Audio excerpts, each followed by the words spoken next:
유비가 세운 총나라는 삼국지 최고의 산악인이라 불리는 등해로 인해 다음인 유선대에서 멸망하고 마는데요. 총나라를 멸망시킨 주역 중에서는 등해 외에도 한 사람이 더 있습니다. 그는 바로 종회라는 인물이죠.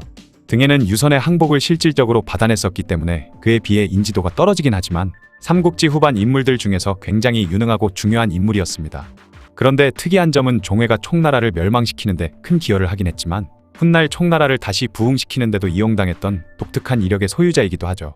오늘은 이 종회에 대한 이야기를 해볼까 합니다.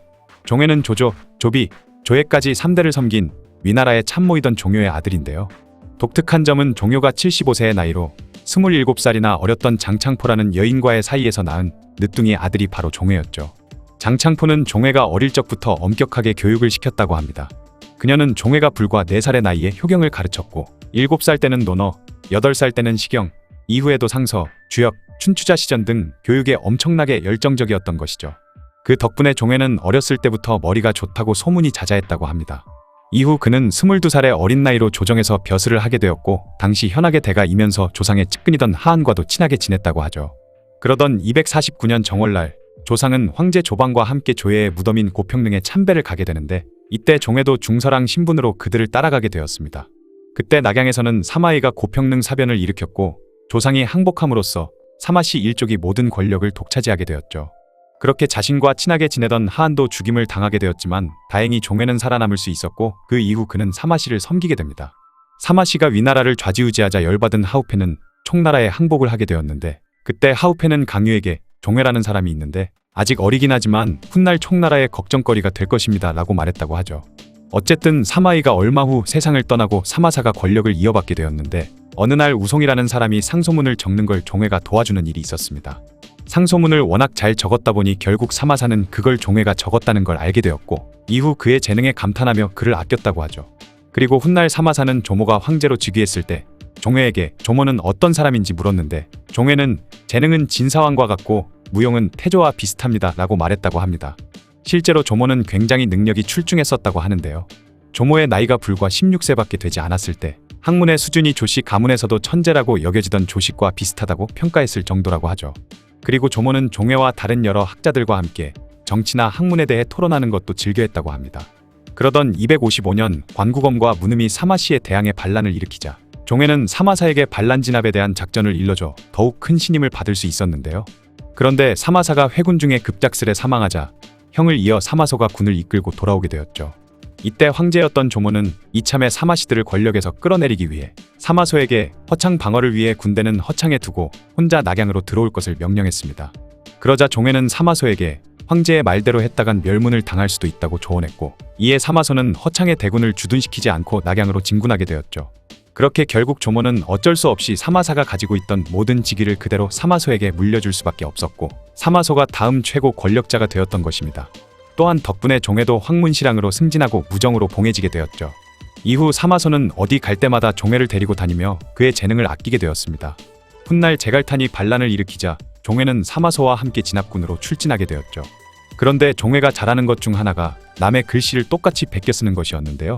종회는 제갈탄을 도우러 온 오나라 장수 전역을 항복시킬 묘안이 있다며 사마소에게 제안했고 그 이야기를 들은 사마소는 곧장 종회에게 작전을 실행하라 명했죠. 그 작전은 바로 전역의 조카이던 전이와 전이의 글씨를 베껴서 오나라에 돌아가면 죽임당할 것이라는 편지를 보냈고 그렇게 전역은 위나라에 항복해버린 것입니다.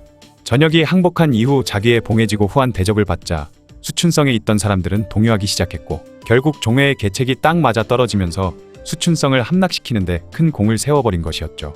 제갈탄의 반란을 진압한 이후 사마소는 더욱 종회를 아꼈으며 많은 사람들이 종회를 사마소의 장자방에 비유했다고 합니다. 하지만 종회에게 계책은 많았지만 좀 비열하기도 하고 인성에 문제가 많았는데요. 과거 종회는 중림칠연의 필두였던 해강과 친하게 지내기 위해 자신이 지은 사본론을 해강에게 보여주려고 했지만 그의 비판이 두려워서 그냥 도망쳐 버린 적이 있었죠. 이후 그가 출세한 다음 이름난 명사들을 거느리고 화려한 복장으로 해강을 찾아갔는데 해강은 종회를 본 척도 하지 않고 거만한 태도로 대하자 종회는 앙심을 품고 돌아간 뒤 그가 관구검의 반란에 관련이 있다고 모함해 죽여버리는 일도 있었습니다. 또한 사마소의 아내이던 왕원이는 사마소에게 종회를 중용하지 말라고 조언하기도 했으며 심지어 종회의 이복형이던 종육도 사마소에게 동생 종회가 반란을 일으킬 수 있으니 중용하지 말라고 했다고 하죠. 그러자 사마소는 종육에게 만약 네 말이 맞다면 종회 때문에 네가 피해를 입을 일은 없을 것이다 라고 했다고 합니다. 사마소에게 이 말을 한 덕분에 훗날 종육은 목숨을 구하게 되죠. 한편 계속해서 촉의 강유가 침략해 들어오자 열받은 사마소는 총나라를 정벌해야겠다고 생각하게 되었습니다. 그러자 신하들은 대부분 반대를 했지만 오직 종회만 사마소와 의견이 딱 맞아 떨어진 것이죠. 그렇게 총나라 정벌은 확정되었고 263년 종회는 진서장군이 되어 10만 명의 병력을 이끌고 촉한으로 공격해 들어갔습니다. 이때 위나라의 작전은 등해가 강유와 싸우고 있으면 제갈서가 얼른 강유의 퇴로를 차단하고 이후 종회는 순식간에 한중을 함락시킨 뒤 총나라로 공격해 들어가는 것이었죠. 그런데 총나라로 진군 중에 종회의 더러운 성깔이 드러나는 일이 발생하는데요. 위나라의 개국공신이던 허저의 아들 허이에게 선봉을 맡기면서 먼저 길을 잘 닦아놓으라 명령했던 것이죠. 그런데 허이가 만들어 놓은 교량이 하필 종회가 건널 때 부서져 버리면서 종회가 탄 말에 다리가 구멍에 빠졌고 이로 인해 종회가 낙마하는 사건이 발생해버린 것입니다. 이때 완전 빡친 종회는 모든 부하들의 만류에도 불구하고 허이의 목을 베어버렸죠. 나라에 그렇게 많은 공훈을 세운 허저의 아들이었음에도 기어이 죽여버린 이 일로 인해 모두가 경악을 금치 못했다고 합니다. 어쨌든 미리 세웠던 작전과는 다르게 제갈서가 강유의 계략에 걸려 퇴로를 열어주고 말았고 그렇게 강유는 유유히 퇴각해 검각에 틀어박혀 결사항전을 했던 것이죠. 결국 종회도 강유를 뚫어내지 못하고 검각에 머무르는 수밖에 없었습니다.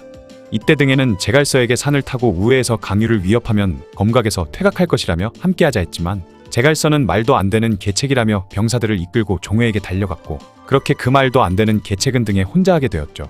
한편 종회는 제갈서가 적이 두려워 도망친 것으로 모함해 제갈서를 벼슬에서 쫓겨나게 만들어버렸고 그렇게 종회는 제갈서가 지휘하던 3만의 군사까지 빼앗을 수 있었습니다. 하지만 강유가 지키는 검각을 뚫지 못하는 상황에 보급에도 차질이 생기기 시작하자 어쩔 수 없이 종회는 퇴각을 하기 시작했죠. 그런데 뜻밖의 소식이 들렸으니 등해의 등산 계책이 성공을 거둬 총나라 황제 유선의 항복을 받아냈던 것입니다. 이에 종회는 헐레벌떡 다시 군사들을 총나라로 진군시켰고 마지막까지 저항하던 강유도 종회에게 항복하게 된 것이죠.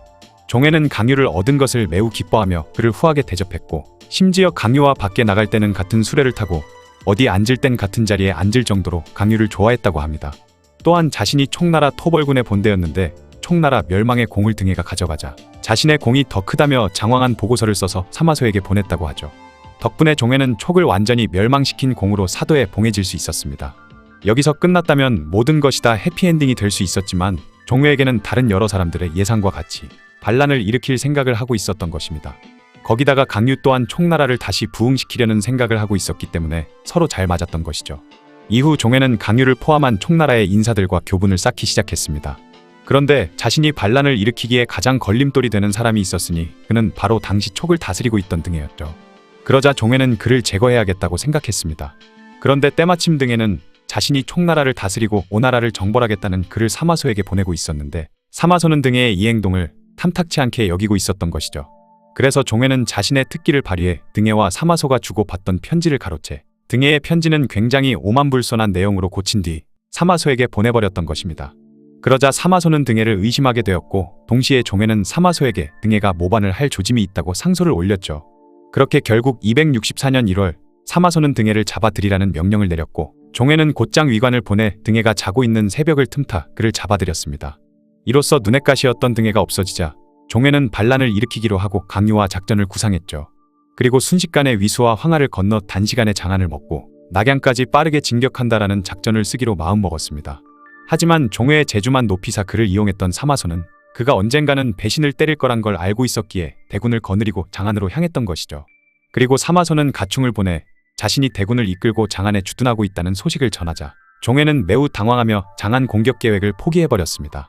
자신의 야심이 간파당한 걸 알았지만 모반 자체를 포기할 순 없었던 종회는 결국 속전속결로 끝내기로 마음먹고 만약 실패하더라도 총나라에서 독립한다는 생각을 가지게 되었죠.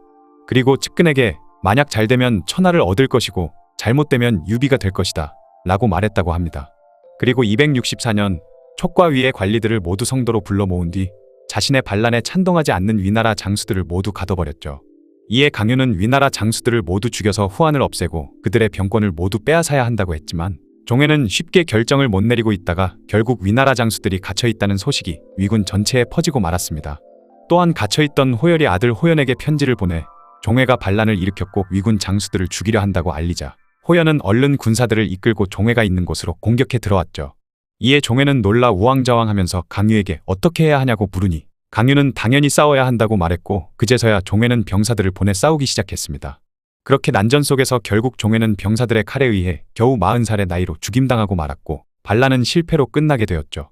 영모죄로 죽임을 당했으니 그의 일족은 멸문을 당하는 것이 맞았지만 종육은 과거 사마소에게 말한 것이 있어서 종육과 그의 아들 종준, 종천은 살아남을 수 있었습니다. 그리고 이후 종회의 부하였던 상웅이 종회의 시신을 거둬가 장사 지내주었죠.